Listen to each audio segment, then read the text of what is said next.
ನವಮಂಗಳೂರು ಬಂದರಿನಿಂದ ಮಂಡ್ಯ ಜಿಲ್ಲೆಯ ಮದ್ದೂರಿಗೆ coke sulphur ಹೇರಿಕೊಂಡು ಹೋಗುತ್ತಿದ್ದ ಲಾರಿಯೊಂದು ನಗರದ ರಾಷ್ಟ್ರೀಯ ಹೆದ್ದಾರಿ 75ರ ಪಡೀಲ್ ಕ್ರಾಸ್ನ ಸಮೀಪದಲ್ಲೇ ರಸ್ತೆ ಡಿವೈಡರ್ಗೆ ಡಿಕ್ಕಿ ಹೊಡೆದು ಪಲ್ಟಿಯಾದ ಘಟನೆ ನಡೆದಿದೆ.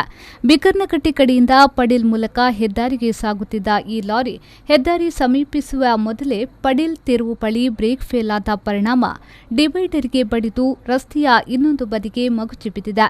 ಲಾರಿ ಹಿಂಬದಿ ಸಂಪೂರ್ಣ ಜಖಂ ಆಗಿದೆ. ಲಾರಿಯಲ್ಲಿದ್ದ ಕೋಕ್ ಸಲ್ಫರ್ ಚೆಲ್ಲಾಪಿಲ್ಲಿಯಾಗಿದೆ.